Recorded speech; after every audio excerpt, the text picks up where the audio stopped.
Hello everybody, my name is Jarek Bucholc.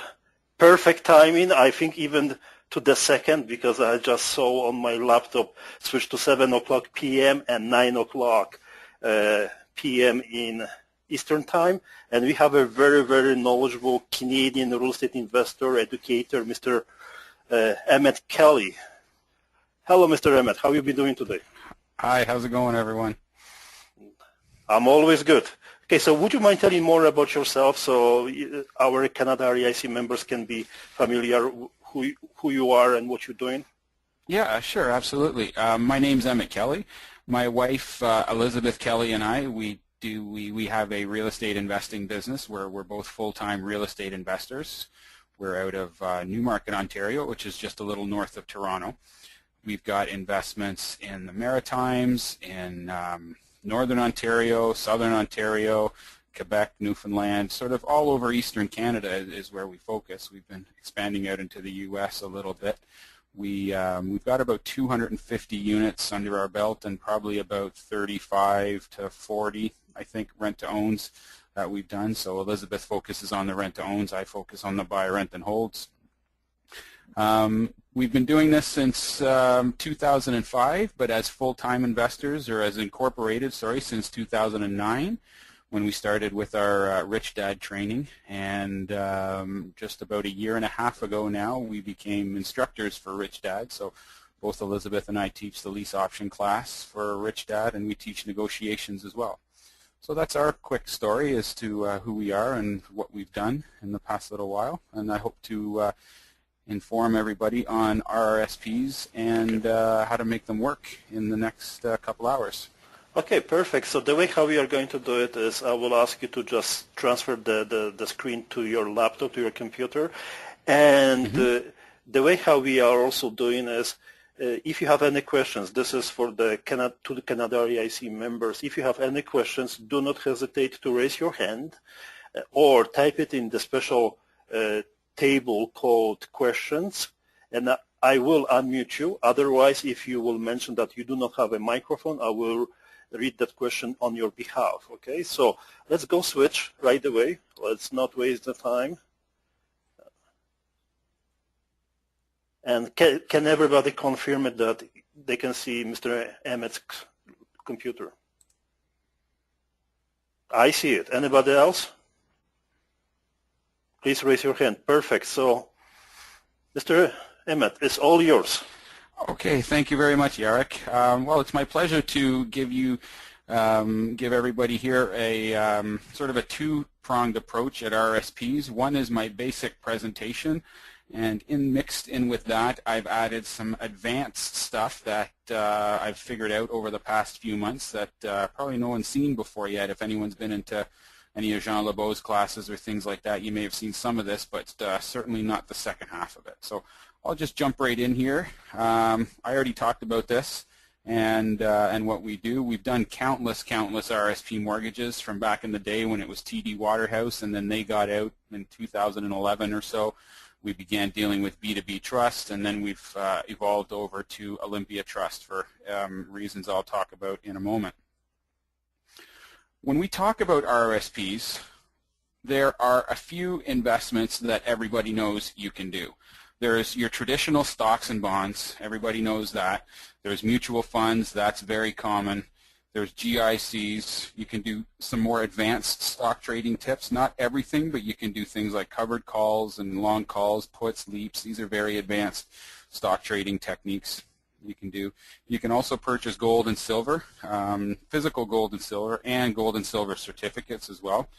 Not very practical inside an RRSP though, and a few other things like that. But one thing that people don't realize is you can invest your RRSPs or other RRSPs in mortgages secured by real property. So what does that mean? If I'm investing in a mortgage, do I have to cash it out? No, you don't cash it out. It's your RRSP that invests in the mortgage. So there's no penalties, there's no tax triggers or anything like that. You just, instead of buying a mutual fund and paying $100,000 for a mutual fund, you buy a mortgage for $100,000 and make 10% interest or something. So that's the way it works, and it's very advantageous for the investor. these are, again, these are generally held in self-directed type of RRSP accounts. So when we use the term RRSP here this evening, I just want to make one thing clear, that it's the whole gamut of registered investment vehicles. So you can have, sometimes people call them RSPs, you can have LIRAs, you can have RIFs, you can have TFSAs, you can have RESPs, and there's a whole gamut of other ones that are not on here. I believe there's probably about, I don't know, 10 or 15 different types of accounts that you can have. There's LIRSPs and all kinds of different things like that. So all those are applicable to these scenarios that I'm going to explain here. Now, when we're talking about RRSP mortgages, there's two types of them out there. There's two main types. We have what's called a non-arm's length mortgage. So non-arm's length means, picture it, let's say picture people who are close to you. So they're within your arm's length. So they're non-arm's length.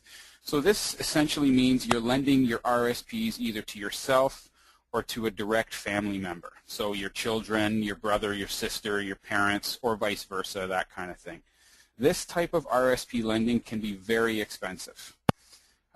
You have to charge yourself the posted rates, so you're always going to be paying, I think the posted rate this week is 5.4% or whatever, no more, no less, that kind of thing. It must be CMHC insured, so you have to pay the premiums on that. You must pay yourself back, and the weirdest part of this, because it's CMHC insured, you must qualify for the mortgage. So even though you're borrowing your own money or you're lending your money to your children, you still have to qualify. And the reason the rules are a lot stricter when you're dealing with non-arm's length mortgages is because the government wants their taxes, because all the money inside RSP accounts, the tax hasn't been paid on that income yet, or on that money yet. You've put that money away before taxes. When you take it out, it triggers the taxes. So the government seems to think, and I sort of agree with them there, that if you lent yourself your RRSPs, you just wouldn't pay yourself back. So that's why you need to qualify, and you need to have it insured, and you must pay yourself back, because otherwise you'd be getting your money out of your RRSPs tax-free, which is not the intent of an RRSP. The second type is called an arm's length mortgage. So think of this people who are far away from you. They're an arm's length away. So this is non-direct family members. This is could be friends, coworkers, neighbors, longtime friends, your best friend. As long as he's not blood related. I shouldn't say blood related because it gets touchy and it gets complicated once you start talking about adoptive and children and in-laws and all that. But essentially it's lending to non-direct family members. Now, one of the interesting points in the arm's length here is that uncles and cousins fall into the arm's length category. So we use that quite a bit in our investing, dealing with uncles and cousins and all kinds of relationships like that, which are perfectly allowed.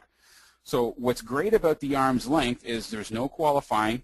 The payments are variable. You can charge whatever interest rate you want. You can make the terms whatever you want, just whatever you can negotiate and whatever you can work out with your lender.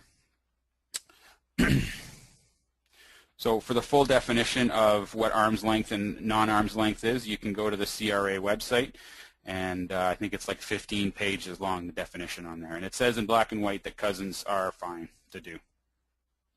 So what we're not going to be getting into this evening is the non-arm's length stuff. So lending to yourself, to your family, your direct family members and things like that. So non-arm's length, we're not going to get into that today. And the other thing, some people think, oh, I can use 25,000 of my RRSPs. Well, yes, you can.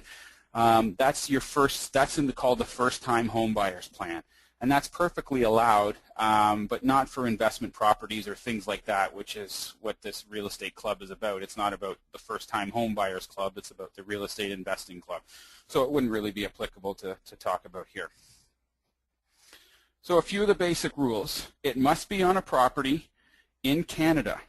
However, you cannot do these in the province of Quebec. Quebec changed their rules a little while ago and didn't make it that you couldn't, but made it so that it's darn near impossible. And I really mean, I'm not a person to use that term impossible very often, but it's just not, it's really not feasible with regards to fees and legal and court and all that kind of stuff to get exempt. It's just not worth it. So for all intents and purposes, these aren't doable in Quebec.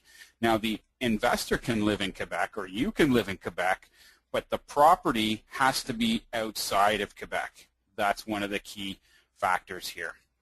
It has to be on a property in Canada, so if you're buying some properties in Florida or Arizona, which a lot of people are doing these days, a lot of Canadians are down doing that, you can't use RRSPs for that. It has to be on properties in Canada. Okay, so now that we know a bit of the basics on an RRSP mortgage, what is it and how does it work? Essentially, the RRSP holder becomes the bank or the lender. So instead of me going to Bank of Montreal for a mortgage, or instead of me going to TD Bank for a mortgage, I go to Joe, my neighbor, who's got $200,000 in RRSPs. So instead of going to the bank for $200,000, I go to Joe, my neighbor, for $200,000 if I want a first mortgage or a second mortgage or whatever. So that RRSP holder becomes the bank. Now think of the RRSP as almost a second person in this whole event. So you've got Joe, your neighbor, and you've got Joe, your neighbor's RRSP. Think of them as two separate people because Joe can't actually touch that money because he hasn't paid the taxes on it yet. So they become the bank or the lender. They lend their money to whomever they choose. So Joe can say, yep, Emmett, you've got a really good deal. The financials look solid. I like the returns. I see there's lots of money to be made. I'm quite comfortable. I'll get my money back with all my interest. So Joe gets to make that decision, not the bank, not the lawyers, not anybody else. It's actually Joe who makes the decision whether he lends his RRSPs out or not. So then what happens is Joe's RRSP lends the money to the real estate investor, i.e. us. So we'd be the borrower in this case, just like we'd be the borrower in any other case. So the RRSP lends the money to the real estate investor, which is you. Now because it's in an RRSP, and remember Joe, our neighbor here, can't touch his money, a trustee holds the money for him. And a trustee has to administer the whole process. So there's some extra paperwork, which I'm going to get into in quite a bit of detail in the second half of the presentation. But because it's in an RRSP, the trustee is the one who administers it. So there's a few extra steps, but it's really no big deal. So what is this trustee, and what do they do in the whole process? Well, essentially, a trustee is someone who holds or manages an asset for the benefit of another. So essentially, because the government says we can't be trusted with our own RRSP money because we haven't paid the taxes on it yet, a trustee will hold on to that money. We can direct where it goes. We can tell the trustee, put it in this mutual fund, or invest in this mortgage, or buy these stocks, or buy these bonds. We can direct them where to go as long as they're listed on what's approved for RRSP purchases. You can't take it to the casino or something like that, right? The government doesn't care if you do. Actually, they probably encourage it because they own all the casinos. They probably encourage it with your after-tax money, but not your before-tax money. So with trustees, there's only a few that do this in Canada right now. There's a bank or a trust company called Canadian Western Trust. There's one called Olympia Trust, which I'll get into in a lot of detail. There's B2B Bank, used to be called B2B Trust. They changed the bank about a year ago. There's Scotiabank in some limited cases, and I've also heard of some smaller credit unions. So you might have a small credit union with 1 or 2 branches in a small town, and they say, oh, we do that, and they may be able to administer that process for you. But it's really on a hit-or-miss basis, and you really have to be speaking to the right person there. Now, one thing you'll hear is, oh, well, CIBC will tell you, oh, we do RRSP mortgages. Or RBC and TD will say, oh, we do RRSP mortgages. Yes, they do, but they do the non-arm's length ones. What I'm talking about here is the arm's length mortgages, and it's only these select few people in Canada that do it right now. So if we look at Scotia, for instance, Scotia does this for their high-value clients only, and it's not advertised to the general public. So if you've got $50,000 in your RSPs and you put it at Scotia and say, I want to invest this in a mortgage, they're going to tell you, no, we don't do that, and you're going to have a heck of a time trying to make it happen. If you had $10 million in assets and you said, I want to do 50,000 RSP mortgage, then they'd administer the process for you. So Scotia is kind of, they keep it for only select clients. Canadian Western Trust has a rule where they limit the loan to value to 90%. Now, I think this is a good idea, but sometimes when we're doing a deal, we're at 91% loan to value or things like that, and we'd get bumped out from doing Canadian Western Trust. They have a minimum of 2% interest and a minimum of yearly payments. So you have to pay at least once a year the interest on the mortgage. B2B bank, they've got a lot of crazy rules. I'm not very happy with them.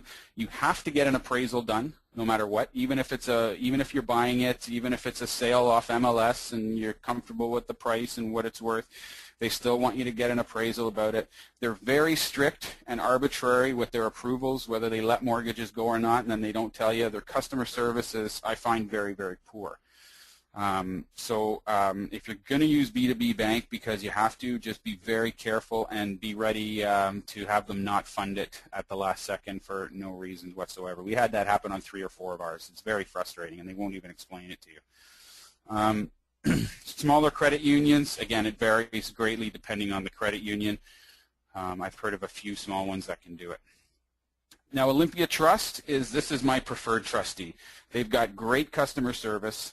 They've got 100% loan to value. They do yearly payments and a 3% minimum interest payment as well. So you can, which I'll get into in a little bit, but you've got to do 3% interest on the as a minimum. Even though you're charging, say you're being charged 10% interest on the loan for a second mortgage, you have to pay at least 3% of that every year. So the 7% can accrue, which we'll talk about later. So how does the whole trustee thing work? You've got your private lenders here, which are people with RRSPs, so whether they're teachers or doctors or businessmen or business people or whatever they may be, they would transfer their RRSPs into a self-directed RRSP with hopefully Olympia Trust. The trustee would administer the whole process, and then via lawyers, just like any other closing with any other bank, you would get the funds and be able to fund your deal. Now, the best part of all this is that the terms are negotiated directly with the private lender. There's nothing to do with Olympia. It's got nothing to do with the trustee. They've got a few minimum requirements in there, which we spoke about, but other than that, it's great to deal with the private lender, especially if you're doing some sophisticated rehab deals or some things like that where it needs some creative finance. This is how you're going to get them done. So what do the lawyers do in the whole situation? Well, there's a few roles that the lawyers will play.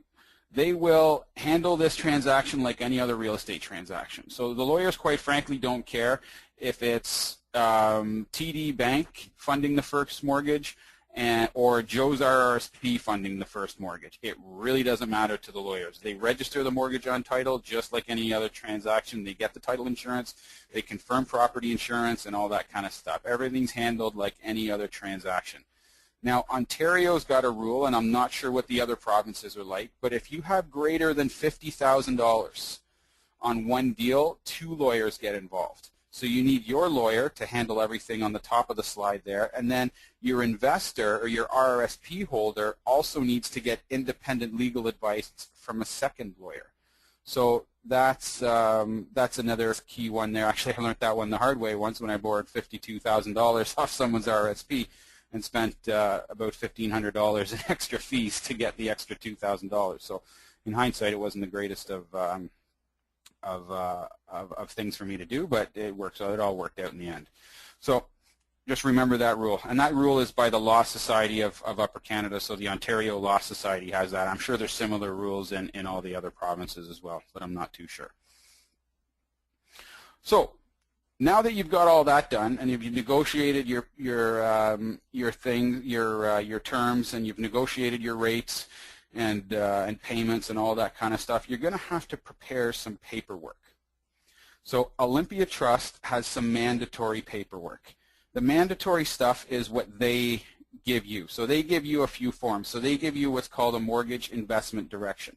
You can go on Olympia Trust's website and find all these forms. They're very easy to find. but you need what's called in the industry as an MID, so a mortgage investment direction, and that's where you put all the details on the mortgage. So I'm going to talk about that in a second here. The next one you get is a mortgage electronic fund transfer form, an MEFT.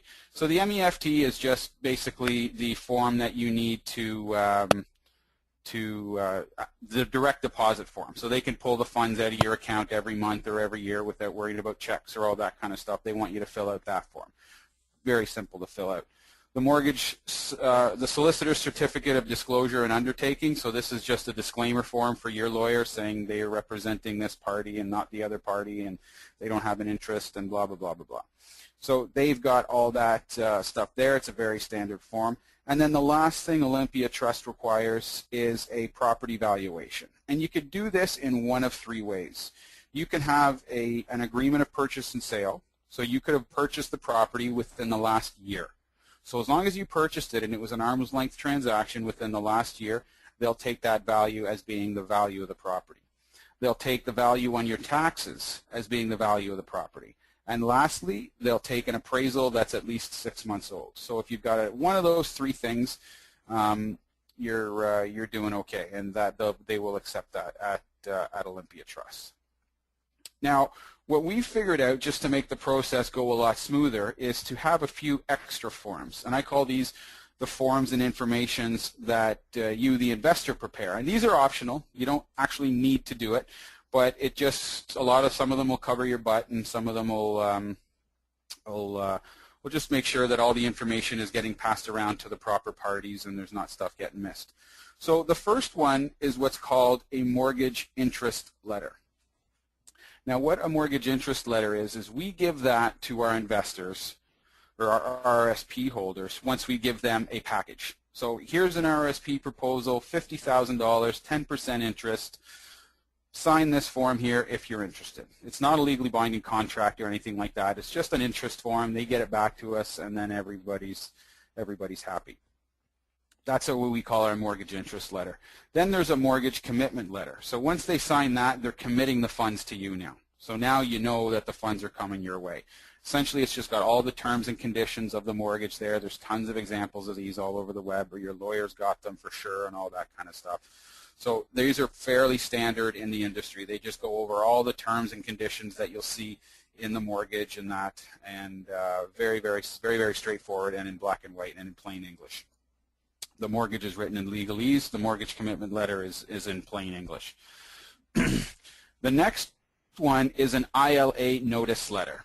So what the ILA notice letter is it stands for independent legal advice. So because our investors generally require independent legal advice, I give them a letter saying that they have to get independent legal advice. So this letter is telling them, listen, you must get independent legal advice. We're not doing this deal without it. Please provide me with your lawyer of your choosing, and I will make sure that your lawyer has all the necessary paperwork to facilitate this deal. Because the independent legal advice lawyer is going to want all kinds of things, make sure the property taxes are current. They're going to double check a lot of the stuff and that. Our lawyer, or my lawyer, is going to prepare all the paperwork, but the independent legal advice is going to just confirm it all and make sure that there's nothing fishy going on. So we tell them that, and then we ask them, and then we give them a few suggestions. If they don't know a lawyer, where can they find one? So we give them the referral service for the Law Society. We tell them to look in the yellow pages. We give them 5 or 6 names of other lawyers that we've used in the past if they were still stuck or something like that, and they really don't know where to go. Because a lot of times you're just going to be dealing with people who've never done this before, so you don't want to overwhelm them with, oh, you got to get a lawyer, and they all of a sudden think, oh, I'm going to have to spend $10,000 to get a lawyer. No, it costs like $300 or $400, and us as the investor, we pay for it anyway. So, anyways. So it's just a simple letter statement there. I like to get 2 pieces of ID because everybody along the way needs pieces of ID. So just getting them once from your investor and sending it all out to every party, it just makes things go a lot smoother for your investor. So I like to get 2 pieces of ID. The other thing that I like to give too is confirmation that the property taxes are current. So I'll call the town wherever we are and say, can I get a statement saying 0 balance? And then I'll make sure the lawyers get that just to save time and keep things moving. That's why these are optional. I mean, most lawyers will get them anyways, but usually they charge you like $60 to get it. least my lawyer does. So I get it for them, and then I don't have to pay the extra $60, and it's just an email to the tax people. Please send me this. They send it off right away. It's not a big deal. And confirmation that the mortgagee is listed on the property insurance. Usually your insurance company will do that for free, and you send that off to the lawyer and everybody too. So those are sort of the optional things. I mean, the last two are not optional, but it's optional that you get them up at the start. So what is the lawyer going to do now? So you've got the two types of lawyers here, and your lawyer is going to prepare the actual mortgage and the acknowledgement of direction for the mortgage. Again, all these standard things that you do in any agreement of purchase and sale. They're going to sign that same solicitor's disclosure statement that we spoke of earlier. They're going to sign. They're going to get you to sign a statutory declaration as to the use of the property. That's just a condition of the mortgage, so that if you're buying a triplex, that says I'm buying a triplex and I continue to use this as a triplex. Because as a lender, I wouldn't want to lend somebody money knowing it's a triplex and reviewing the financials of a triplex, and then all of a sudden they turn it into a grocery store. Well, that's a whole different risk, and I may not be prepared to assume that risk in a mortgagee's position. So that's why you have to sign a statutory declaration as to the use of the property. And then the last thing is a copy of the standard charge terms. So standard charge terms is all the legalese and all the terms and conditions and what ifs and what nots and power of sale and all that stuff that goes along with any mortgage. So that's just a standard that it's used throughout the industry. So that's all the things that your lawyer will prepare. The independent legal advice lawyer, I mean, I prepare all this stuff for everybody. However, they are the ones who get it signed and all that. So the Law Society of Upper Canada has the form called the Form 9D, and then the Form 9E as well. So these are just two forms. They're about 3 or 4 pages long. They just essentially, a lot of these forms are just saying the same thing over and over again, but with a different focus for different parties. So the 9D and 9E, you can get them off the Law Society's webpage, very easy to get. They're going to check the ID of the person who's lending you the money. A lot of this stuff is for money laundering and all that, anti-money laundering, I should say. They're going to sign a certificate of independent legal advice. So this lawyer is going to sign a certificate that says, I gave Joe, the neighbor, independent legal advice on this mortgage. And then your Joe, the neighbor, is going to sign a statement saying he's acknowledged that he's received the independent legal advice. So everyone signs that this independent legal advice has been given, so nobody afterwards can come back and say, oh, well, I didn't know what I was getting into. So that's the reason you do a lot of these forms, and as the years go on, there more and more forms get added, but we try and keep it minimal to protect all the parties involved. So what I want to do here, and I don't have a clock on me or anything like that, but no, that's the wrong time. I just want to see how we are for time. Don't worry. But we're okay for time? All right. Of course. Thanks, Jarek. Of course. Okay. Am I going too fast, Jarek, or is this okay? Or I'm listening carefully, so making notes and enjoying your presentation. Okay, good. Thank you. So if I'm going too fast, maybe jump in, Jarek, and say so, because sometimes I understand the material quite well, and I get a little carried away in it, and I start to go at 100 miles an hour. So sure. So this example here is going to be what I like to call it a step payment. I don't know what other people call it. But when we're doing second mortgages, the typical interest rate paid on a second mortgage for us in these RSPs is 10%. So if we were to charge people 10% per month, it greatly lowers our cash flow. I mean, the deal should be able to sustain it. And in fact, I'll even go to say the deal must sustain it. When we do all our financials, we use that, we make sure the deal can sustain it with a 10% second mortgage. However, for the cash flow reasons, what we like to do is keep our payments as minimal as possible, because when I'm doing a lot of investing, I'm investing for cash flow, not for appreciation. I want money today, not money 5 years from now. So what we do is we split the payments for Olympia Trust. Remember what I said before, Olympia Trust has a minimum yearly payment of 3%. So at the very least, Olympia Trust wants to see a 3% interest payment. So you could pay that monthly or you could pay it annually, whatever it is. Now the balance can be accrued and can be paid in one balloon payment at the end of the term. So that's the little trick here, and how do you fill out the forms to say that? Because Olympias, this is something that we sort of discovered probably about 6 or 8 months ago, and took a few months to figure it out and how to make it work. So here's how that works. So here's how you just show it to your investor, and here's how you show it to Olympia Trust. So this has all been through Olympia Trust, and they're all okay with it, by the way. We've done a bunch of them, and actually I worked with them quite extensively to get this stuff sorted out. So here's how that would work. So let's assume for a moment that Joe the investor has $50,000 RRSP mortgage in second position. We're doing a 10% interest rate, like we said on the previous slide. Now the minimum interest rate paid monthly, which is 3%, and then the balance compounded annually. And in this whole term, it's interest only. We're not doing principal and interest or anything like that. It's just interest only payments. We're going to do a 5-year term. So the first thing that we're going to do is we're going to calculate the overall interest that we're going to pay. So this formula right here, oops, I'm sorry. So this formula right here is the future value formula, I guess, in accounting. So the amount in the future is equal to the principal today times 1 plus the interest rate to the power of number of years. Now, this is a standard formula. Anybody in finance knows this formula. So here's what we have. We have our $50,000 RRSP mortgage. We have our interest rate of 10%, and we have it over 5 years. So that gives us $80,525.50. So that's the value of the investment. If you want to break that down, that equals to $50,000 principal plus $30,525 as the interest. Now, remember, Olympia Trust doesn't allow us to pay that at the end. They want to see something throughout the term. So what we have to do is we have to take this principal here, this $80,525, and multiply it by 3%. That gives us $2,415 per year, or $201 per month. So notice how we're not using the $50,000 anymore. We're using this new number over here.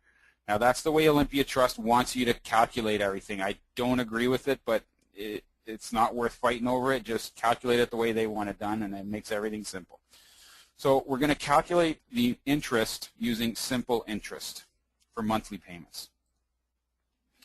So remember, from our previous page here, the interest that the person is getting is $30,525. So the total investor interest is $30,525.50. Oh, something just popped up here on me. I don't know what this means. Sorry, guys.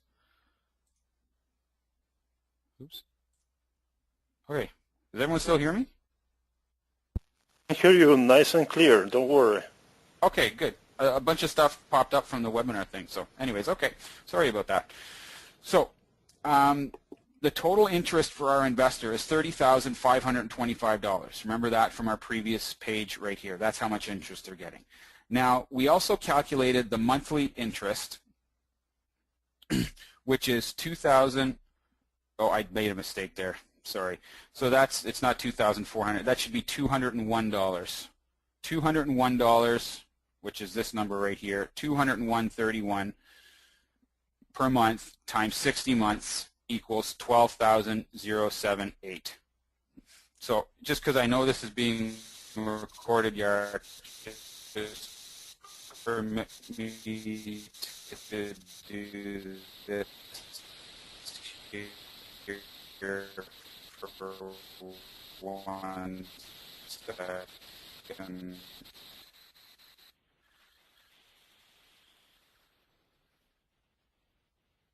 $201.31 times the 60 months or the 5-year term, that makes $12,078.82. So $12,078.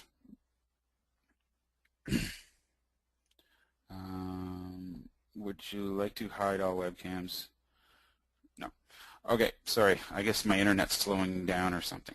So the $12,000 here is how much we've paid over the monthly term of the $201 per month. So what we can do is we could take the $30,525, subtract what we paid on a monthly basis, that leaves $18,446.75.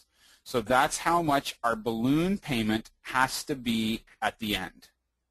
So our payments over the term, every month, is $12,000. Our payment at the end is $18,000. So now what we're going to do to simplify these forms is we're going to convert it from compounding interest, which is what we were previously, into simple interest payments. So our overall return is going to be $30,525.50 over $50,000 initial investment, gives us with 61.05%. And our return per year is going to be 12.21%. Now, if we convert it to simple interest, so before we had it as compound interest at 10%, if we convert it to 12% simple interest, the forms at Olympia Trust are much simpler to fill out. You can try and do it with compounding it, but it just got way too complicated. So what we did was we just converted everything from simple interest to simple interest. So that's how we do it. Mortgage invest all your. Some of the key points on here is the face value of the mortgage. So actually I'm going to take a step back here and show you that the balloon payment here is the $18,446.75. Remember that key number there.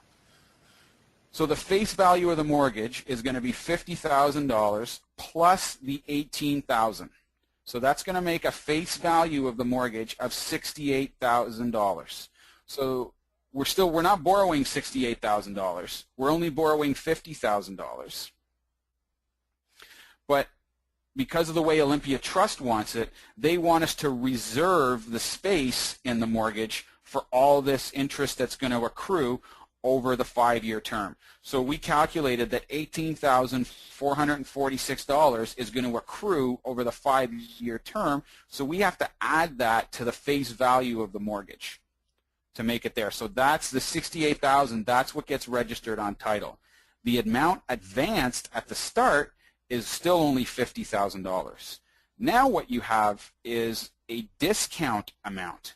So we're going to discount the mortgage by $18,446, and this discount, the reason for it is called prepaid interest. So that's what's going on here. We're prepaying the interest. It's being registered on title. Now the payment amount is $201 per month plus $18,446.75 due on the maturity date.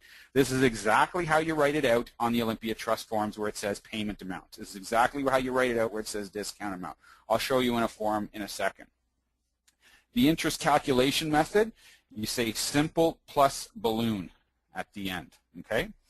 Amortization period, like we spoke of earlier, we're not paying down the principal, so there's no amortization because this is interest only. And the payment frequency, it's going to be monthly payments. Even though we're doing it in 2 chunks, they just because here we have $201 a month, we're going to make monthly payments. Now, how do you figure out the interest rates? Because we did 10% before, but now there's a minimum of 3. But if I go back a few slides, you'll see that the 3%, where do I find it here? The 3% is based on the $80,000 of the overall interest. That's 3% here. So we're not registering this amount. This is where it gets a little fuzzy to understand. But after working it out with Olympia, they just want to see it this way. So it really doesn't make much sense to a real estate investor, but it's not worth trying to fight Olympia Trust over it. Just do it the way they want it done, and it's all the same at the end anyways.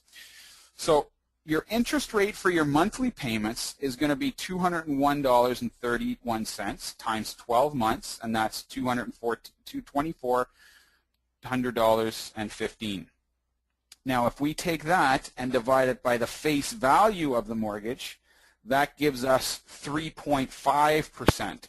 So we're over that Olympia Trust threshold by 0.5%, which is perfect, which is where we want to be. We're over by about 0.5%, but it's really not enough to worry about. The next one is the interest rate on the balloon payment. So what we have here is we have $18,000, $446.75 paid on the very end. So at the last, when the mortgage gets paid back, we also pay back the $18,000. Now, the average balloon payment is going to be 18. So the average payment, if you want to look at it, the average effective payment would be $18,446 divided by 5 years, or $3,689 per year. Essentially, that's what we need to put aside. So if we take that $3,689 and again divide it by the face value, this gives us an effective interest rate of 5.3%. Okay, this took a little bit of a challenge here to figure it all out, and some people, I may have lost them, but if you just follow these steps, we can certainly you certainly follow them through and be able to get exactly what Olympia Trust wants. Now, the interest rate in the interest rate section of the form is 3.5% plus balloon of 5.3%. And that's where it's important that we bring everything down to simple interest for this line right here. Otherwise, it gets complicated the way we write it out. So if we look at, oh, sorry, I didn't get to the MID yet. So how do you explain this to your investor? Well, because your investor is going to say, well, we agreed on 10%, but the paperwork I'm signing here all says 3.5% monthly and 5.3%. I mean, even that doesn't even add up to 10%. It's only 8.8. So what I do is I go back and explain it to them, and I say, you advanced $50,000 at 10% interest. That makes $30,000 over the term. I'm paying you $12,000 in chunks of $200 a month, and I'm paying you $18,000 at the end. Now, the trustee wants us to calculate it in some weird, different way that just doesn't make sense to our original understanding, but the numbers at the end of the day are still exactly the same. And that's what I show it to them, and then I calculate it out on paper for them. I don't like to overwhelm people, and I wouldn't go through all the detail that I just did in your presentation here tonight, but I would just explain it to them in that sense. Essentially, it's because you're not basing everything off of $50,000. You're basing everything off of $68,000. Now, for those engineers and math majors and all that kind of stuff who look at this and go, well, it's 3.5%. Why don't you do it 3% and you'll get to the minimum? Yeah, you could do this whole calculation all over again, and they're called iterations, and you just keep doing it until you'll eventually get closer and closer and closer to 3. But for the sake of this, I just stop and do it once in 3.5. It's really going to be negligible. You might get your payments down to 188 or something, and for the sake of saving $13, it's not worth all the gray hairs you're going to do by doing that calculation 50 times. So that's why it is, because remember, we're basing that 3.5 off of the 80,000. That's where we get, that's 3% of the 80 or 3.5 of the 68. So that's how I explain it to the investor, and they go for it right away. It's like, oh, okay, well, that makes sense once you explain to them the logic behind it. So the MID with Olympia Trust now, what does this look like? And it gets a little complicated because, as you can see, you've got to handwrite some of the stuff. So this is it filled out here. So you'll put the name of the RRSP holder, you'll put their account number, and then the name of your company or yourself if it's in your personal name. But essentially, whoever's going on title goes right here. The face value of the mortgage, remember from before, that's going to be $68,000, $446. We're doing this in a second position mortgage.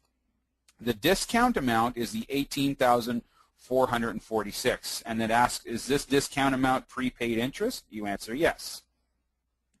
You put in the legal description of the property, you put in the address of the property. Now, here's the tricky part. The form online only lets you type in numbers here. It doesn't let you write in words.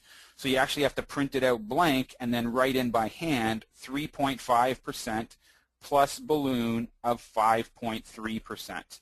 That's what I was showing you before there on you write it in exactly the way you have it there, because I didn't have it that way and I had to change it one time. So write it exactly like that. Interest calculation method, simple plus balloon, like we said, term of 5 years. Amortization period is interest only. Payment frequency we said was monthly. And our payment amount. And again, the same thing as interest rate over here. It only lets you put in a number. So we have to print it off blank and handwrite it in. So $201.31 per month plus $18,446.75 due on maturity date. Exactly like that. Don't get fancy and say balloons and all this kind of stuff in there. Keep it as simple as possible, and that's what you need to do. Now, your first payment date is, generally speaking, 1 month after the closing date. I actually realized this after, and that's why I hand wrote this in here. Don't write 1 month after the closing date. Put the actual date in there, okay? And then the same thing for here, 6 months, 60 months after closing date, maturity date. Don't say 60 months after closing date. Put the actual date. So if it's January 4th, 2018, so 5 years away, if we're getting this money on January 4th. So January 4th, which is a Saturday, I believe. So anyway, January 7th, 2018. No, 19. So anyway, so that's how you do it. But put the actual date in here. Your lawyer's information. Be sure to include your lawyer's email and fax number. That just makes things go so much smoother. You don't get Olympia Trust calling you and emailing you and, oh, what's their fax number? Just put it right on the forms. It makes things so much easier. So that's what the MID will look like. We talked about those little things right there. So I didn't put the second part in. That's okay. On the second page of the MID, we'll say this just for the recording. So on the second page of the MID, what you have is there's the amount advanced. And that's how much money you're getting. And in there, you'd put $50,000. I thought I had that slide in there. So when you fill out the mortgage, now your lawyer's actually going to fill out the mortgage, but I tell them what to put in there, and we've done this enough times that they know what to put in there now. So in the section of the mortgage, what's called additional provisions, this is what needs to be included in there. So the interest will be due, calculated, and paid as follows. And you just follow this sort of word for word. And this says, firstly, interest is due at the rate of 3.5% per annum, calculated annually and payable monthly in the amount of $201.31, commencing on the first payment date based on the principal amount of our $68,000.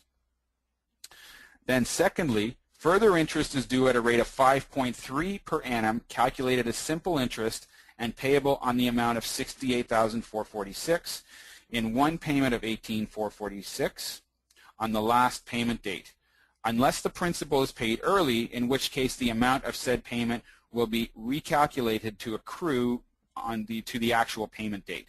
So if we don't take this mortgage to 5 years, we don't owe our investor or our RRSP holder the $18,000 anymore. If we only take it to 2.5 years, then we'd only owe them $9,223, I guess.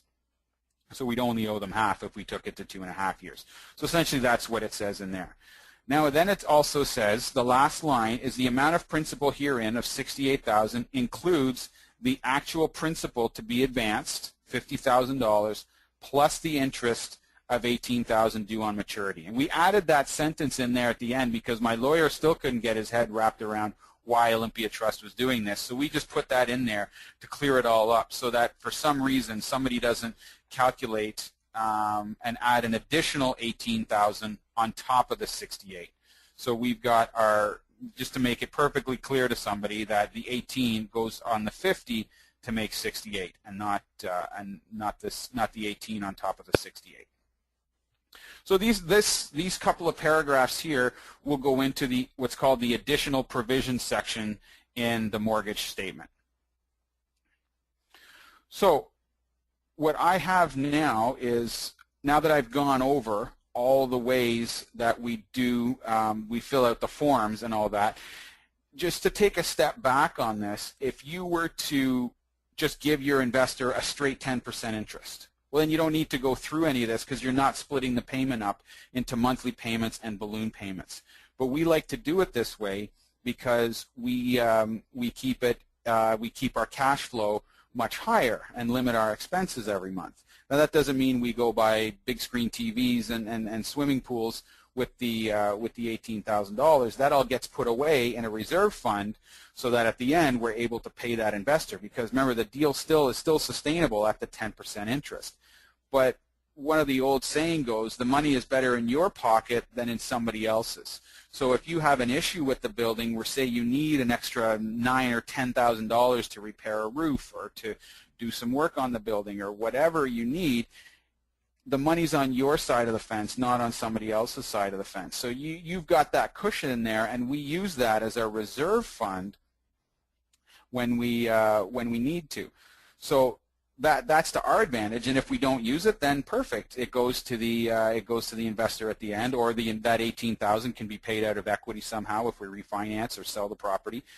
But we've got that $18,000 set aside and earmarked to pay that person back. Now, the catch to that is, what was I going to say about that? I lost my train of thought for a second.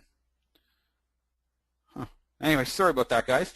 So you keep the keep that $18,000 aside, and that way you've got it. You're all set for your investor. I'll think of it and come back. Where are we here? So the next example is if you have a cash versus an RRSP. So if we have the example of a cash investor or an RRSP investor. So, sorry, let me take a step back. Because you have an investor who wants to invest the cash, however, simultaneously, or that same investor also has $25,000 worth of contribution room in their RRSP. Okay, so that's what I'm saying here is that they don't have $25,000 in their RRSPs. If they do already have the money in their RRSPs, then essentially it just follows the same pattern as the cash example because they're just lending you $25,000. But in this example here, they've got $25,000 sitting in their pocket with $25,000 worth of contribution room. Now, the beauty of this is that they can take that $25,000 and don't lend it to you directly. What they can do is they can put it into their RRSP and then lend it to you from the RRSP. What happens there is that this will give them a huge tax credit. Depending on your tax bracket, it'll be different for every person, but essentially they're going to get a $25,000 contribution. So you're going to see in the table here in a moment how that works. So essentially they'll be getting about $11,000 back come tax time, and that's a great incentive. They can reinvest that money, or they can do other things with it or whatever. So this is great for somebody who has $25,000 in contribution room. Now, it's not applicable if somebody says, oh, I've got $25,000 and I can lend it to you for 6 months because then my daughter's going to college and I need the money for that. Well, there's not much sense putting it in the RSP just for 6 months to take it out again. That doesn't make much sense. So as long as it's a long-term type of investment, this, as you'll see in the next example here, makes a great return for your investor. So I explain it all right here in text format, but what I want to do is explain it to you in a table format. I find it's a lot easier to get your head around. So in our cash example here, so they loan you $25,000 in cash. The interest they'll make, now let's just assume there's 10% interest, and again, this will vary depending on your personal tax bracket, but you'd invest $25,000. Or your person invests $25,000 with you, and you give them 10% interest, so $2,500 a year. They're not depositing anything in year one, at the end of year one. The interest for year two is another $2,500. They're not depositing anything in year two. And then their interest at the end of year three is another $2,500. So this makes their total investment $32,500. Now, if we look at it, and they took that $25,000 from over here, put it into an RRSP, and loaned you the money from the RRSP, in the first year it would be exactly the same. They would make $2,500 in interest at 10%. However, what they're doing here is assuming they get a tax credit of $11,000, and they're going to put that $11,000 into their RRSP as well. So that $11,000 goes into their RSP. Now their RSP has a value of $36,000. So now their interest at 10% is going to be $3,600. Now at the end of year 2, remember they made an $11,000 RRSP contribution here. So they're going to get a tax return of $4,500. So then what they can do is they can put that $4,500 into their RRSP and then reloan that again. So now sitting in their RRSP and their cash is 25 plus 11, that's 36. So that means $40,500 is in their RRSP account in cash. It's not in their account. They put that much cash in their RRSP account. They will make on 10% interest $4,050 in interest on that money because there's $40,500 in there. So at the end of year 3, from this $125,000 investment, their account now is worth $50,650. This is a very powerful table to show an investor when they've got the two scenarios. I mean, it's easy to say. Now, you could compare and say, well, this cash example over here is after-tax money. This one's before-tax money. If you took the tax off of this, yeah, you'd be close again. But you remember, now your investment is $50,000, and it's growing. Your $50,000 is growing.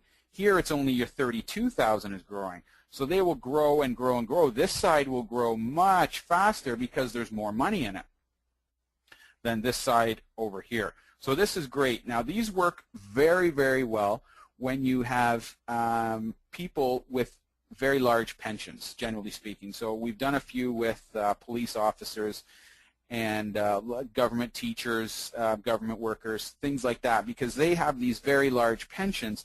And because they have such big pensions, they generally speaking don't tend to contribute to their RRSPs.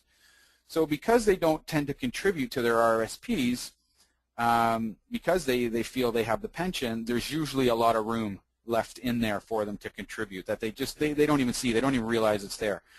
We were just looking at somebody's the other day, and they had $50,000 in RSP contribution room, and they wanted to do a $25,000 investment. So we were sort of showing them to push it into the second mortgage this way, in the RSP way. So keep that in mind when you're dealing with somebody who wants to invest cash. Have they got the room to do it through an RRSP? It's much more advantageous. Now, how do you get the money out in the second and third years? Over here. So this one's easy. It all just happens right at the right time, $25,000. Now the next year is $11,000 and then $4,500. So what you have to do here is imagine the 3% is always getting paid, but you still have to reserve this $50,650. So there has to be that much space there for all this interest to accrue. Okay, so what that means is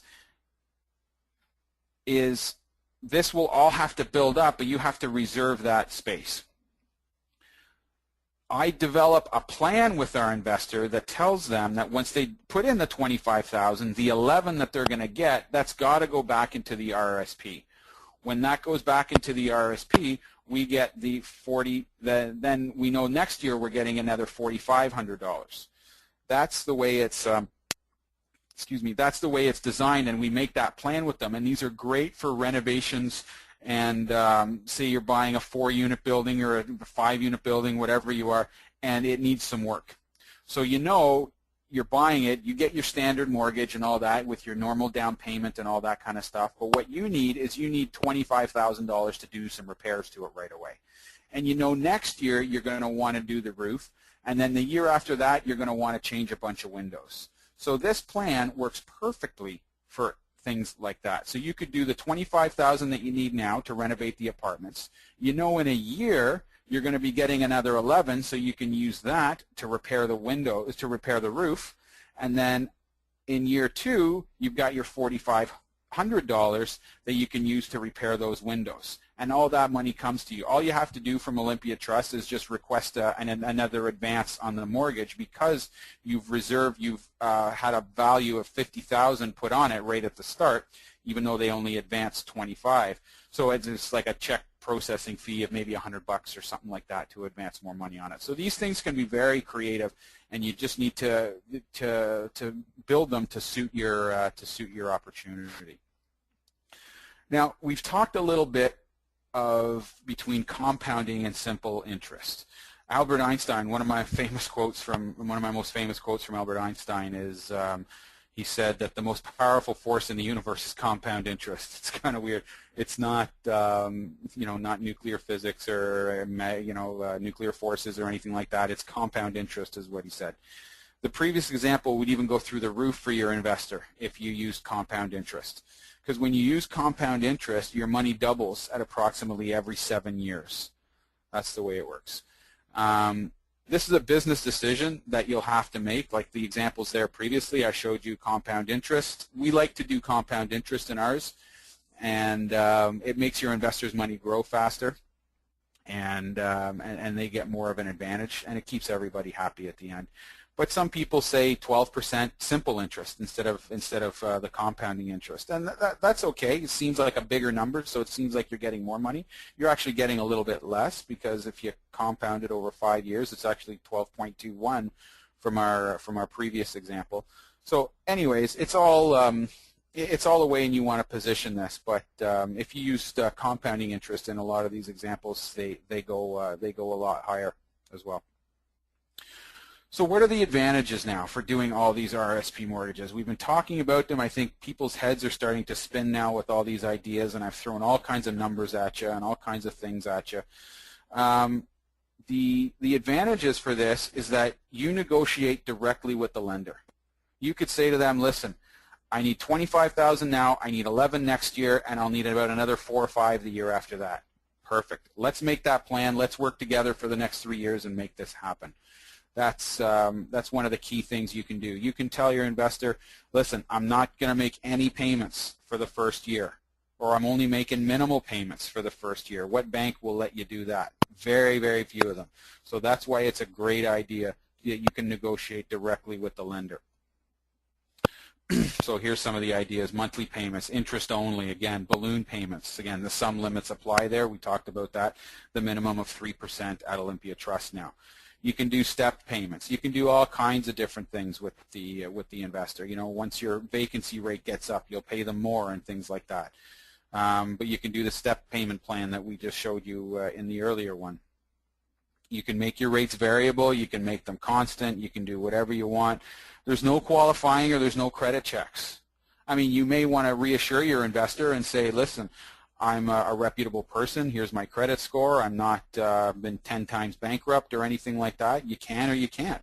It's all about how you present yourself and your level of credibility. But it's not. There's not going to be a hard and fast restriction that says, oh, your credit score must be 680. If it's 679, we're not giving you any money. That's not going to happen. Generally speaking, these are open mortgages to pay back at any time without penalty. There's no fire retrofits. There's no anything like that. There's very, very little red tape. Now, that doesn't mean you could take advantage of your lender. I want to make that perfectly clear. You still want to make sure that they're always protected. But it just makes the deal go a lot smoother when you don't have environmental reports, or your environmental report is 6 years old for a building, and the lender lasts 40 years, and it's going to be an apartment building for the next 40 years, and they want to see an environmental report that says no one's built a gas station on it, tore it down, and then rebuilt the apartment building, or something silly like that. So there's a lot less red tape that you can do. There's no broker's fees. I mean, mortgage brokers do a lot of these deals, and they are very well versed in this kind of thing, especially, I don't know if a lot of you guys know Claire through the club. Claire does a lot of these with us as well. But if it's just you dealing with Joe, your neighbor, there's no broker's fees involved. There's no down payment verification. So with a lot of banks, they've got their money laundering rules and a lot of things like that. So they want to see where your down payment's coming from. Well, in these cases, Joe, the neighbor, is not going to check where your down payment's coming from. and you can go 100% loan to value. Again, that doesn't mean that you can take advantage and expose your investor to something like that, but as real estate investors, we tend to be above average negotiators. So what that means is we'll take a house that's say, or we'll take a building that's worth $300,000. Well, we're able to negotiate it down to $260,000. Well, what that means is the property's worth $300,000, but we're getting it for $260,000. Now the banks will say they'll lend on 80% loan to value of the lesser of the appraised value or the actual purchase price. But in this case here, it's loan to value. So if we get an appraisal that says it's worth $300,000, we can borrow up to $260,000 from our RRSP and still have 40% worth of equity there to be protecting them with. So there's a lot of things like that, which is why I prefer Olympia over Canadian Western Trust because of that 10% loan to value discrepancy. So that's another great thing is regarding the loan to value there. Low setup fees as well. If you're dealing with you're dealing with hard money lenders and that, you're going to pay lenders fees and brokers fees. Essentially all you're doing is paying the trustee, which is a couple $100, and the lawyers. So your lawyer might charge you about $1,200 or something like that, and then the independent legal advice at most $400. So that's the great advantages to doing these RSP mortgages. And we're almost at the point now, and I say almost, I should say we are at the point where we don't even use traditional lending anymore. Even if we're doing a multi-unit building, well, what we'll do is we'll pool multiple RSPs together.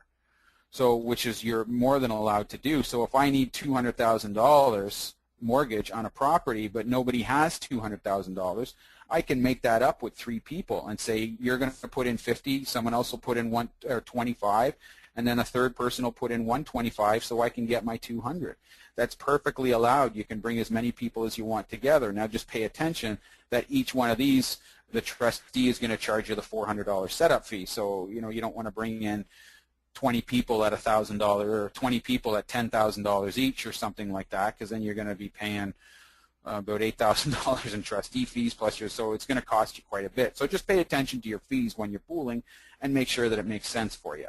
But that's definitely, and that's something that we're doing right now, is we're pooling $575,000, putting that together. No one person has that. We're putting it together in chunks of 50 all the way up to 150, and there's about 6 people on it. So it's working out really well.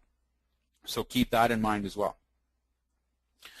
Now, when you're trading in mortgages are what's called a security.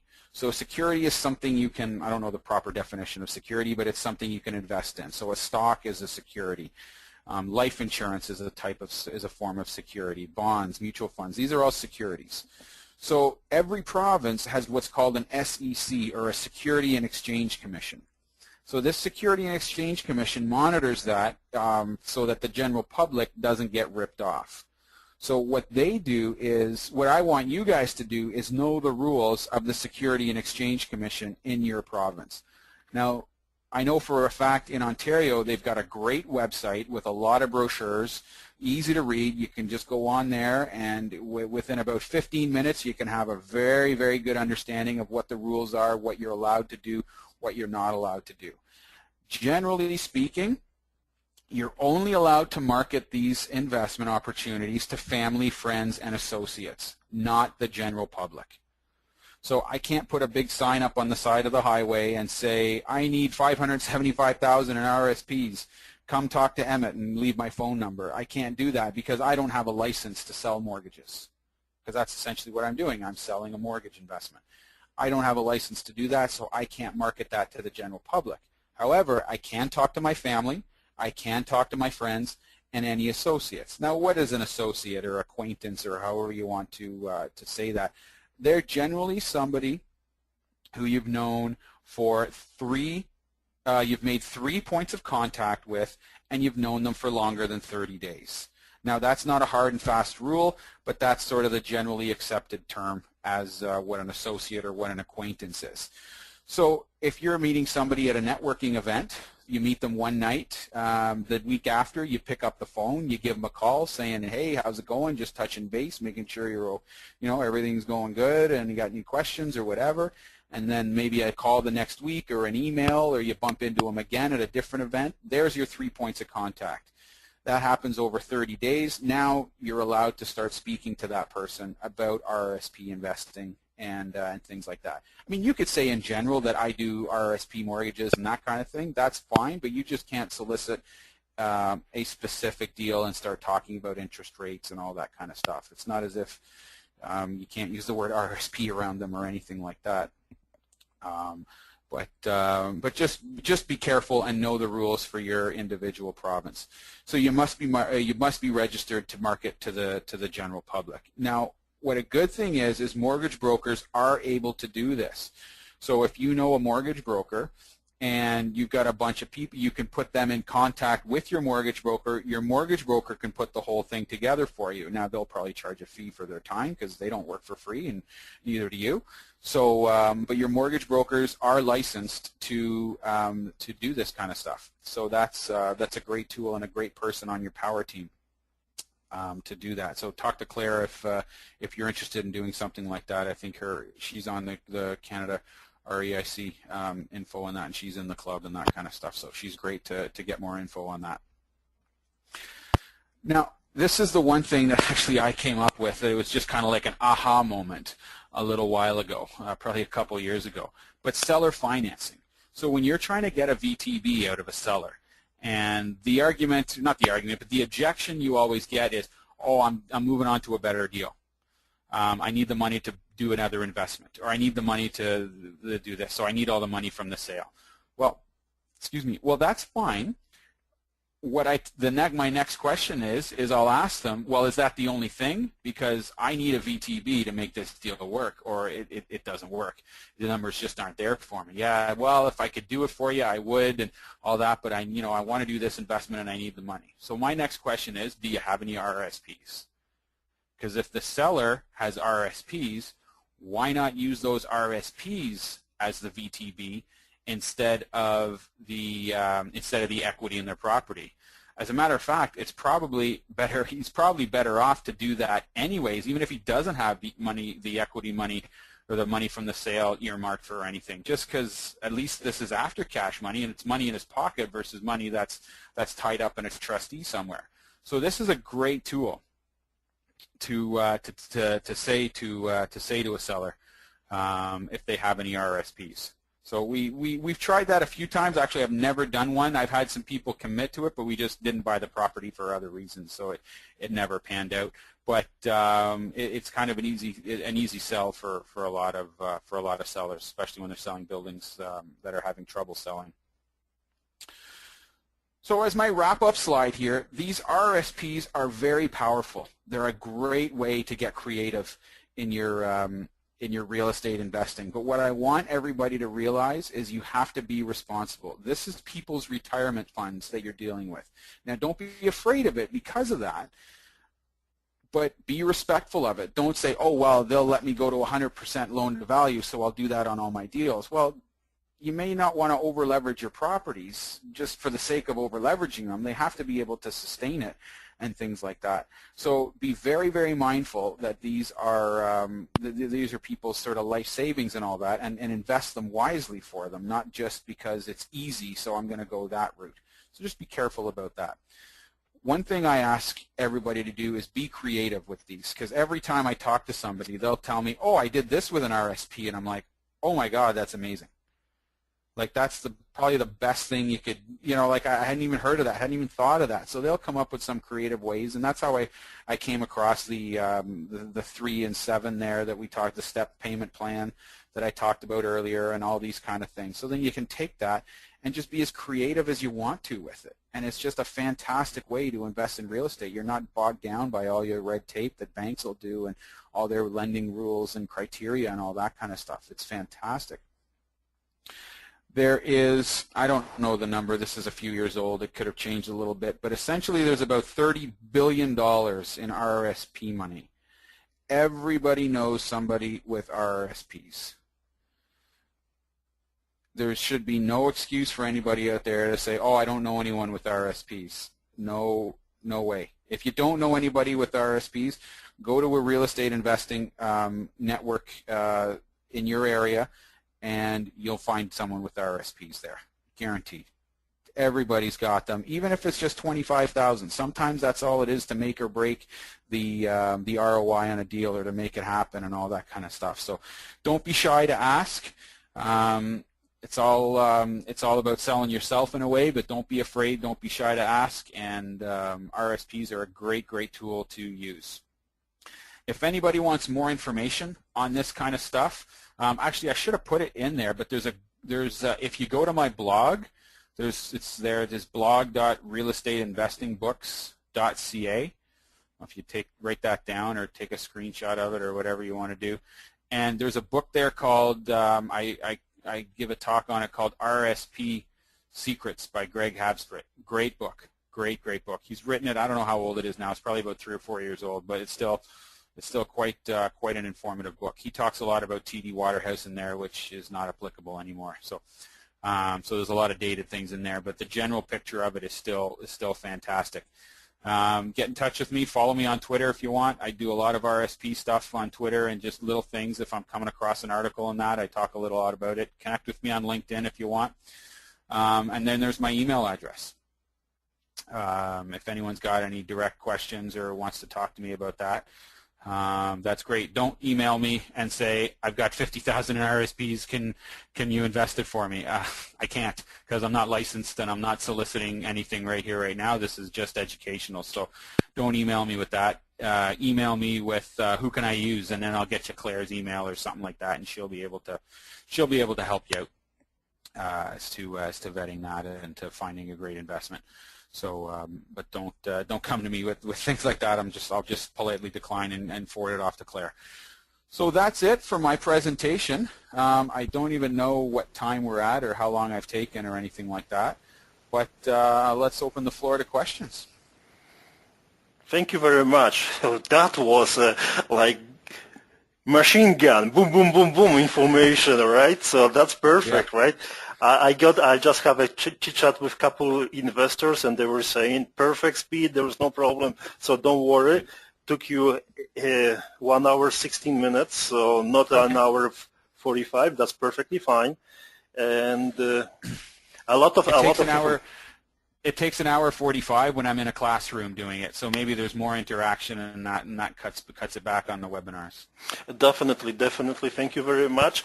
Additionally, also, Mr. Emmett is a Canada REIC member, and if there is always suggestion, and honestly, I truly believe that is the proper way.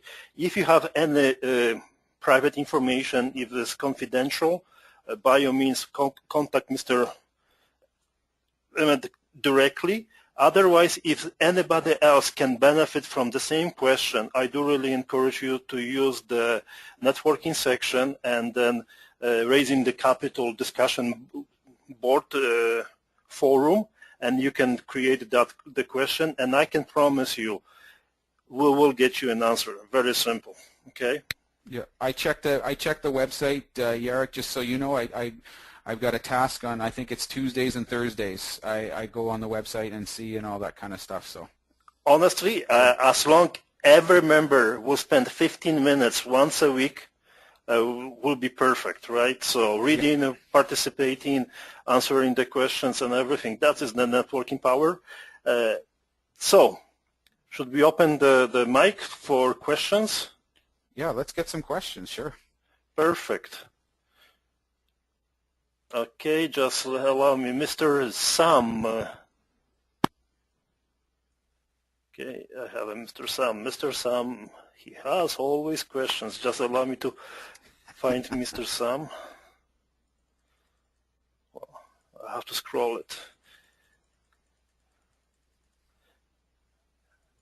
Here we go. Hi, Emmett and Jarek. Can you hear me? Hi, Sam. I can hear you great, Sam. Go ahead. Emmett, you really did a fantastic job. That was, in my opinion, a rich journey through math, accounting, and investment information. Thank you. To put it in a simple way.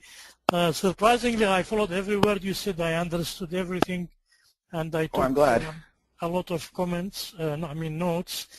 And I wish that Jarek would put it on the website, and you will have a second part of this interesting discussion. Okay, now, sure. Yeah, meanwhile, I have just a few questions. I don't know if you have enough patience to listen to me. Oh, I absolutely do. Go right ahead. All right. Now, do you need to be incorporated to do this business, or you can do it as an individual?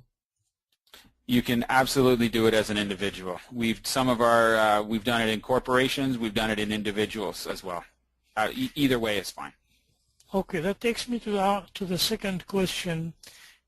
Can you use your own RRSP in your own company which you own?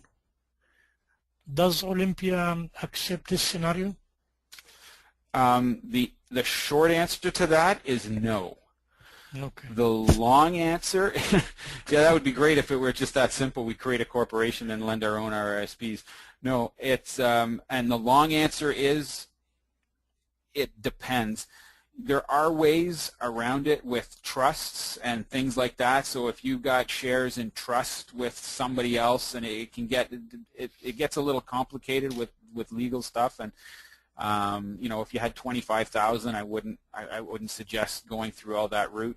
But if you had you know, a couple of 100,000, then I'd say maybe it's worth spending 3 or 4 of it to get the lawyers to prepare the trust and all that kind of stuff, so that it's done properly. You'll still need an executor for that trust, or a director for that corporation, someone who you can trust. And I mean, it's all written down, but still at the end of the day, it all comes down to trust in a lot of these transactions.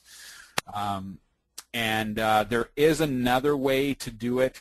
If you're a shareholder in the company, but you're a minority shareholder, and I don't know what that percentage means. So say, I'm just going to guess and say a number around 15 or 20%. If you own less than 15 or 20% of the shares of that corporation, then, or something that you control, if you have a controlling interest in it, then you're allowed to do the RSP thing. But again, it gets into a gray area there. There's not any one CRA rule that says, oh, it's X percent.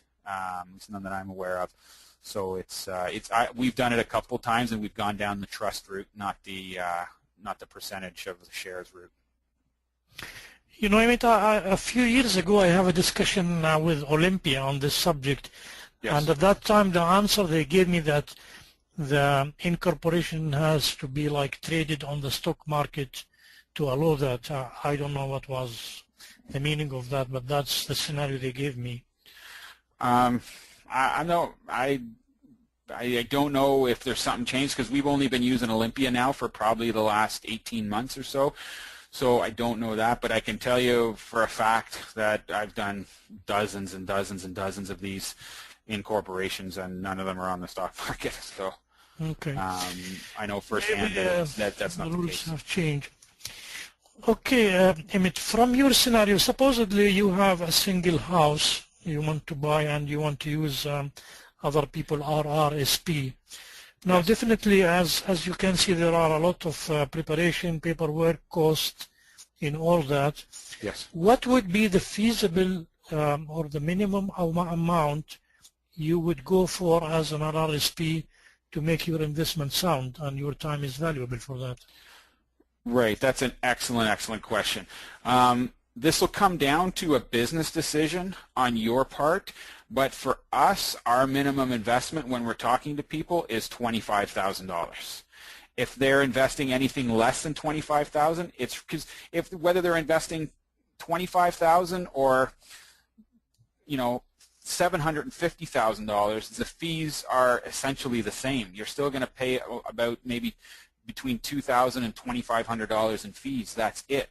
So if you look at that on a percentage basis on $25,000, that's almost 10% just in fees.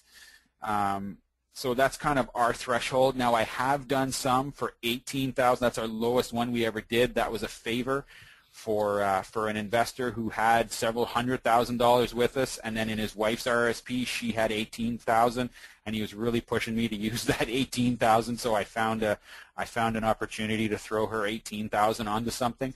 But and that was just a business decision that we made. It was more of a favor for that investor than anything else. But as a general rule, $25,000 is going to be the minimum to make it worth your time. Okay, that's great.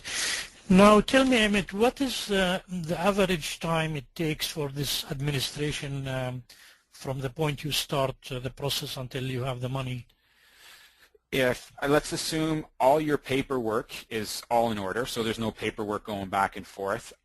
I have taken sometimes 3 weeks to get it all done, with paperwork going back and forth sometimes.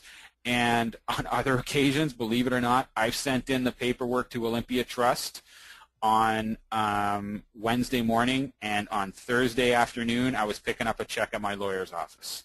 Wow. So you know what? It just all depends on how complicated the deal is. If you did one of these stepped payments that I'm talking about, don't expect it that fast, because there's a few people at Olympia that have to review it, and they've got to check things over and all that. So it's not going to take that quick. But if it's just a boom, boom, in and out, it's 2-3 days. Excellent. I don't know if I can ask more questions for you. Jarek, you're monitoring the questions there. Go ahead. Normally I take over all the questions from the public. Go ahead, Sam. That's no problem. Send them to you. Okay, I don't have much, just maybe a couple more. Now, you talked about pooling RRSP. Yes. What are the limits? I mean, how many numbers you can take? Would they be like lenders or partners? Because as you mentioned, there are some limitation with the security commissioner, and then you have to step to the offering memorandum if the public are involved. So in your scenario, how many people you can involve on individual basis without breaking the law or the rules of the commissioner? As far as I know, there's no limit to the number of people that you can pool together, as long as they all fall into that family, friends, and acquaintance category. Again, I can't just be going to the general public and just handing out flyers on a street corner kind of thing. So as far as I know, there's no limit. It's not like, oh, you can't go past 10 or anything like that. I'm nothing that I'm aware of. Okay. I understood also that you do not impose, or Olympia does not impose any points or late penalties on the mortgage you're taking through the RRSP. Is that true? That, again, that's all in your negotiation with the investor. So now, don't quote me on this because I haven't read it in a very, very long time, but the standard charge terms that are going to go along with every single one of these mortgages will cover late payments and will cover fees and bounce checks or whatever may happen and that kind of thing, and checks going NSF. But again, at the end of the day, it's all between you and your investor. So generally speaking, I don't like to be late paying an investor, but the key to all this is communication. Has it happened before? Yes. I think our worst one, we were 3.5 months late. It was a reno project, and it was just getting delay after delay after delay. And we just stayed in touch with our investor and just kind of said, listen, it's going a little longer. It's going, and they were okay with it, and they were okay with it. So again, these aren't strangers. These aren't, it's not the Hells Angels that you're borrowing money off of or anything like that. These are family, friends, and acquaintances. So they're generally speaking going to be reasonable people. So if you're encountering delays or you're having funding issues, you can just tell them, listen, I'm having some issues and it's going to take a little bit longer, and I've never had anybody say no to me.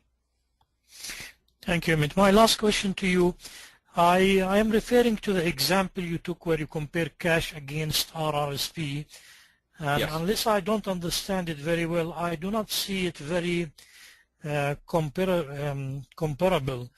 On the cash side, you do not inject any money during the year 1 and 2 and so on, while when you take the RRSP, you start injecting year 1, year 2 coming from RRSP, saving you taxing, tax, etc. So you could also inject on the cash side to make it comparable. Otherwise, when you look at the end result on each column, it looks, a bit like exaggerated. Yeah, you can see here. Let me explain this for a second here, Sam. So, okay. Can you see it in front of you here, Sam? Yes, I can. Thank you. Okay. So when you have this $25,000 that you put in the cash example, you're not injecting anything at the end of year one, correct? Right. Now, on the RRSP side, you've got your $25,000, but this $11,000 injection here, that doesn't come from you. That comes from your tax return from filing your $25,000 RRSP contribution. So that $11,000 doesn't come from you technically either. It's a tax credit from the government for making a $25,000 RRSP contribution. No, that I understand that, but okay. it just the total at the end of each column, you find a big difference, and this basically came because you were injecting money, relative from where the money came, but you were injecting. You could put the 11,000 in your RRSP account, wherever it is, and you will save the same amount. Right, but the RRSP money, Sam, it's not your money. It's the tax return from the government. So at the very start, you're taking $25,000 out of your pocket and putting it in, and that's it. You're not taking any more money out of your pocket.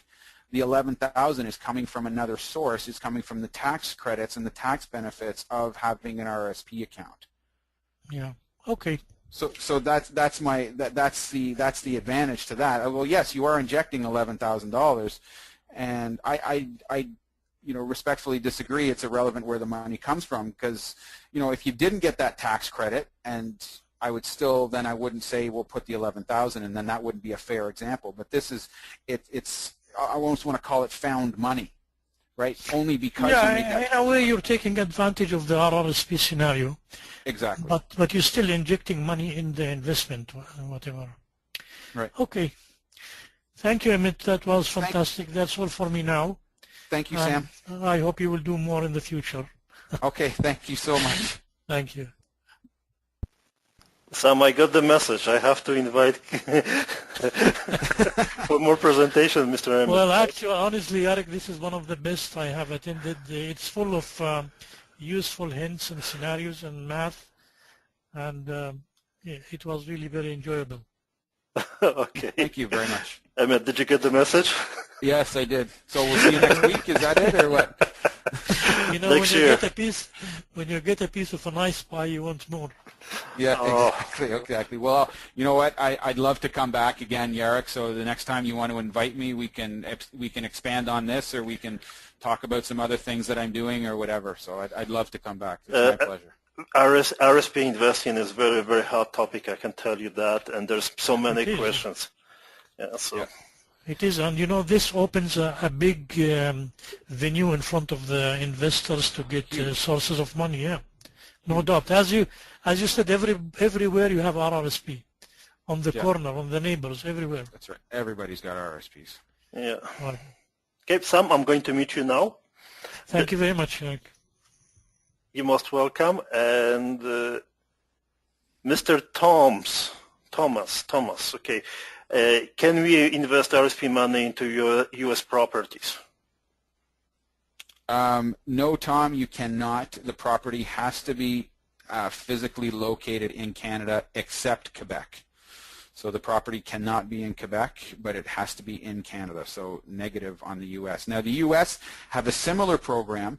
So the comparable RRSP in the U.S. is called a 401k, or an IRA, an IRA, investment retirement annuity or investment retirement account. That's what they're called in the U.S., and you can do the same thing with U.S. investment accounts on U.S. properties. It's a similar process. I don't know it. I know of it, but you cannot use a Canadian RRSP to invest on a U.S. property. Now, what you can do is, say you had a property with some equity in Canada, you could use an RRSP, invest it on that property, then take that money and use that cash to go invest in the U.S. if you wanted to. That's an option, but the RRSP mortgage has to be registered on a property on Canadian soil. I hope that answers your question, Tom. Thank you very much. Yep. Yes. So. Okay, good. Okay, is there any other questions? I will going to give you a 30-minute time frame. Just for, if you permit me to add it, RSP investing and working with the investors, we are running the foreclosure list service, so we have access to the weekly records of the foreclosures in Calgary and Edmonton, and I can tell you Olympia Trust is maybe foreclosing on the deals maybe, I don't know, once or twice a year. So that's a very, very secure investment, and it's much more personal touch between the investors and people which they are putting those money, right? So that's one of the things which I would like to just mention. So it's much more personal touch. Do you agree with me? Absolutely. The RSPs. Now there's the second mortgages, because we do RRSP first mortgages and second mortgages. When we do them, again, risk goes with reward. So when we do them in first position, we generally pay our investors 6.5%. When we do them in second position, we pay our investors 10%.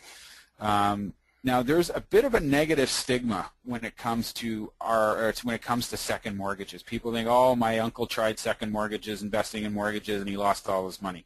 Well, that's quite possible, but it all depends on what you're investing in. I only invest my own personal RRSP money, which is all in second mortgages. I only invest my own personal RRSP money on cash flowing real estate. I won't do it on someone's, say, rental, or I won't do it on someone's personal house who they want to do a debt consolidation loan, or they want to have a pool, because next thing you know, one of the people in the household loses their job, they can't make the payments, the house has to sell, and you lose your RSPs. So that's where the negative stigma comes in with the second mortgages, and that's where a lot of people get into trouble investing in second mortgages. What we're talking about here today is investing second mortgages, or RSP second mortgages, in cash flowing real estate. So there's a business plan associated with it. What I share with my investor, I share with them and I go, this is my plan. This is my cash flow every month. Look, I make X amount of dollars, and I make $1,000 a month in positive cash flow, and your payment in that is $300. So there's lots of buffer in there. There's no need for injection of cash. They get to see the ample amounts of cash flow. So that's the business plan that we show them. So they know that this is a protected asset for them, not just a whim that hopefully these people they just lent money to don't lose their job and can't afford to pay. Okay, so there's no more questions. Would you like to have a final closing thoughts? Closing thoughts. Sure, we can have some closing thoughts. I just want to reiterate here. Let me just go back to my. Sorry, I just clicked through real quick on my slides. Oh, I did it again. Sorry. Go to my last slide here. Second last slide. Please be responsible with people's RRSPs. Again, these are their life savings. They are going to trust you with their life savings because they see the returns they can get. Don't be foolish with it. Don't invest their money with something that you would not invest your money with. So be very, very careful with it. This is a very new-ish industry in the last 3 or 4 years. It can very easily be tarnished with a few bad investments or a few bad lawsuits kind of thing happens. So be very, very mindful of people's RRSP money, but be creative as possible. That's one thing I want to just stress is the power of these RRSPs is the creativeness of it. It can be whatever you want it to be. And don't be afraid of it. Don't be afraid to ask people. Don't be afraid to talk to people. Hey, listen, if you know somebody with some RSPs that wants to invest it in real estate, tell them to give me a call. And then maybe that person will give you a call, or they'll know about somebody or something like that. So everybody always knows somebody with RSPs, and everybody always knows somebody who wants to invest in real estate. So that's my closing thoughts. Give me a tweet. Contact me on LinkedIn. contact me through the social networking areas of the Real Estate Investors Group, Canadian Real Estate Investors Group site. Check out my blog, check out my email, or sorry, email me, and I'd love to answer any further follow-up questions you have or anything like that.